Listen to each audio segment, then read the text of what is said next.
Por medio de una apoderada del representante legal de la Iglesia Pentecostal Unida de Colombia, IPUC, y 31 indígenas aruacos impusieron una acción de tutela el 28 de mayo de 1997 ante la Sala de Familia del Tribunal Superior del Distrito Judicial en Valledupar en contra de la comunidad indígena aruaca, ya que consideraban que les estaban violando sus derechos fundamentales a la vida, integridad personal, libre desarrollo de la personalidad, libre conciencia, libre religiosidad y de culto, libertad de expresión, honra y libertad personal.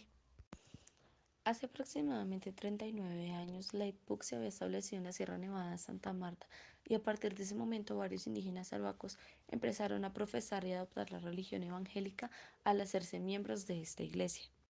Desde este momento, los indígenas convertidos al evangelismo fueron víctimas de arbitrariedades y atropellos por parte de las autoridades tradicionales, en especial religiosas de su comunidad indígena. Estas acciones se han ido intensificando en los últimos 15 años, las cuales habían consistido en la prohibición de realizar cultos a Dios y amenazas de detención si lo realizaban, despojos de textos bíblicos y objetos personales, detenciones y encarcelamientos a miembros de la iglesia y se les obligaba a arrodillarse en piedras, detención arbitraria en 3 ocasiones del pastor a cargo, desalojo y sellamiento del templo donde funcionaba la IPUC desde hace 9 años y hasta hace 4 años lo pudieron celebrar bien, ya que durante este tiempo lo realizaban de manera clandestina. Luego de la instauración de la Constitución de 1991 y la protección que ésta le da a la libertad de culto, el pastor Jairo Salcedo Benítez animó a los indígenas para que denunciaran las acciones que se estaban tomando contra ellos por parte de las autoridades tradicionales de su grupo indígena. En este momento acudieron a la Procuraduría General de la Nación, Defensoría del Pueblo y Jefatura de Asuntos Indígenas, pero no obtuvieron el respaldo por ninguna de esas entidades. Tiempo después la situación empeoró y se presentaron 2 casos fuertes que obligaron a los indígenas miembros del IPUC a huir. El primero fue la captura de 5 miembros indígenas del IPUC, quienes duraron una semana privados de la libertad y se utilizaron estrategias de fuerza para que negaran su fe y renunciaran a la IPUC.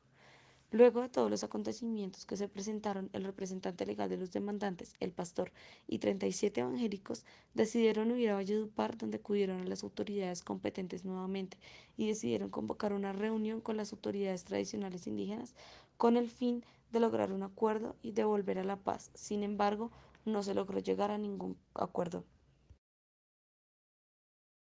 La Corte Constitucional, tras ver que los araucos rechazaban el ingreso de otro culto religioso, decidieron que si un individuo de esta comunidad quiere ejercer sus derechos individuales y con ello puede afectar al grupo al cual pertenece, se debe tener en cuenta dicho individuo y se le deben proteger y garantizar sus derechos por encima de los de la comunidad.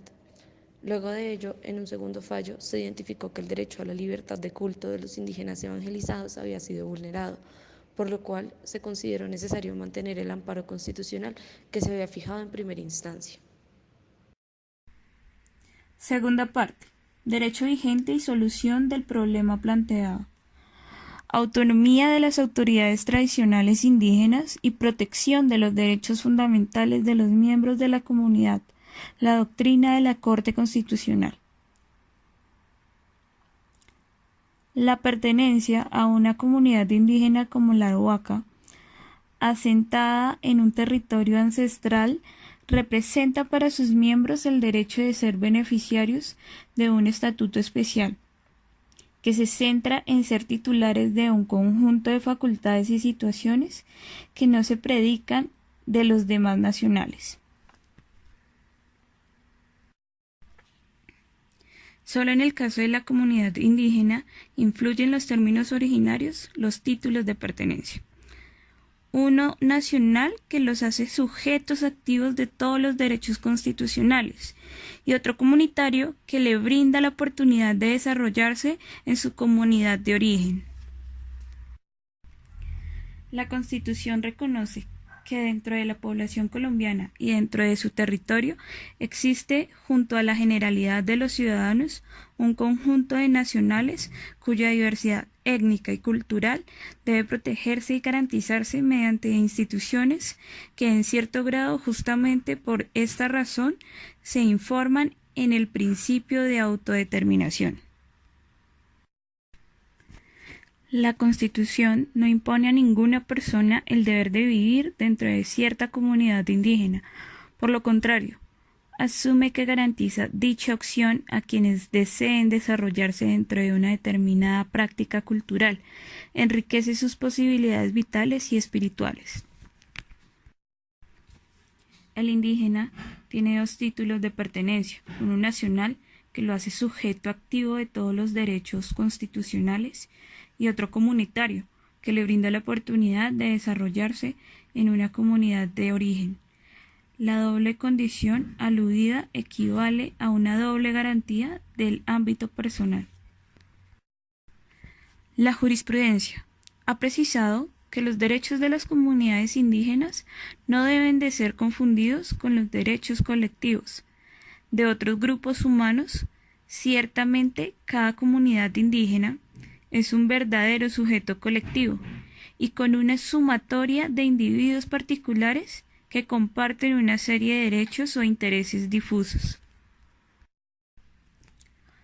La Corte ha señalado que los derechos fundamentales de los cuales son titulares las comunidades indígenas son básicamente el derecho a la subsistencia derivado de la protección constitucional de la vida, el derecho a la integridad étnica, cultural y social, en la cual se desprende no solo la protección de la diversidad y de carácter pluralista de la nación, sino también de la prohibición de toda forma de desaparición forzada, el derecho a la prioridad colectiva, el derecho a participar en las decisiones relativas a la explotación de los recursos naturales en sus territorios. Estudio de los problemas jurídicos originados en el caso concreto. En el presente caso, quedó demostrado que los dogmas y prácticas religiosas de los indígenas pertenecientes a la IPUC contradicen elementos centrales de la convicción Ica. Adicionalmente, se probó que tal contradicción compromete seriamente a 1. A la organización político-religiosa de la comunidad. 2. A la obediencia y respeto a las autoridades tradicionales. Y 3. Al acatamiento de normas tradicionales de la cultura arhuaca, como las que establecen la obligación de obedecer parámetros u ofrendas a las que ordena la visita al mamo, entre otras. En este sentido, puede afirmarse que el ejercicio a la libertad religiosa de la IPUC amenaza gravemente el derecho fundamental a la integridad cultural de la población Ica. Sobre los delitos impuestos y las penas impuestas a los indígenas evangélicos.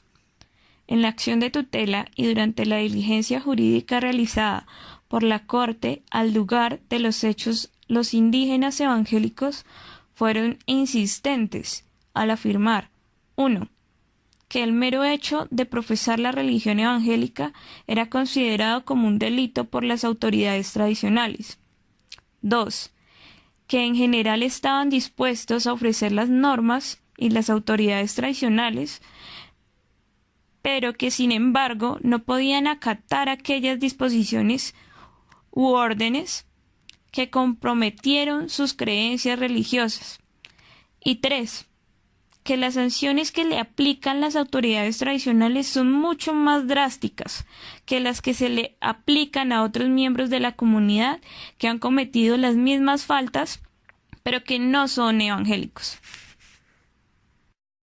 El régimen de una comunidad indígena, pese a que se defina según ciertas creencias religiosas o míticas, no puede sancionar al miembro que decida abrigar un credo distinto. La diferencia cultural no ampara el recorte del núcleo esencial de la libertad religiosa, que en lo que respecta a la determinación personal de profesar una cierta concepción religiosa, se confunde con la libertad de la conciencia. La diferencia cultural autoriza la existencia de comunidades indígenas estructuradas sobre la base de la única versión espiritual, Sin embargo, el respeto a la dignidad de la persona humana hace incompatible que se apele a diferencia cultural para someter de modo totalitario las consecuencias de los miembros. No obstante, la creencia en el Evangelio puede implicar que se incumplen las normas tradicionales de la comunidad, por ser incompatibles con los mandatos bíblicos. En este caso, las autoridades están en su derecho de sancionar a quien obedece a los términos en los que debe obedecer los restantes miembros de la comunidad.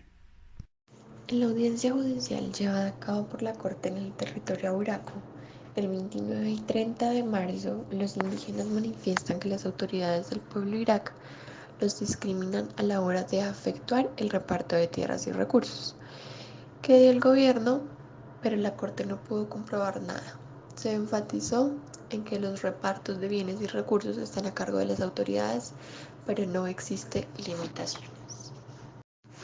En la ley 135 de 1991 dispone de uno de los programas para los cuales podrán destinarse las tierras expropiadas por el INCORA. Será el relativo a la dotación de tierras y mejora de comunidades indígenas y se le otorga a INCORA la competencia para construir resguardos y el Ministerio de Gobierno indicó que las tierras que se entreguen serán de título gratuito. El decreto de 2001 de 1998 define conceptos como territorio indígena, que son aquellas áreas poseídas por una parcialidad, comprendiendo en ellas las hábitats explotadas y las de ámbito tradicional. También define el cálvido indígena como una entidad pública especial donde los indígenas son elegidos y reconocidos por una comunidad para que representen a su grupo. Se debe estudiar si las autoridades tradicionales pueden impedir que los que no son indígenas entren a un territorio auraco para predicar el Evangelio. En este caso, se suscita un conflicto de libertad entre cultos. La Corte no ha dudado en reconocer que la propiedad colectiva de las comunidades indígenas libres de resguardo tienen derecho fundamental porque son su principal medio de subsistencia, y por esa parte de cosmovisión y religiosidad y de las comunidades indígenas son estas las titulares y tienen derecho a sus propiedades y los terceros deben cuidarlo y respetarlo. La Corte estableció derechos de las propiedades indígenas. Esto quiere decir que si existe alguna obra que interfiera o dañe el territorio de una comunidad indígena, debe ser suspendida. El único caso en el cual la corporación ha hecho prevalecer otro tipo de interés sobre el derecho fundamental de la propiedad de los indígenas es cuando se trataba del interés de la nación en preservar la seguridad nacional, de la soberanía del Estado y el orden público.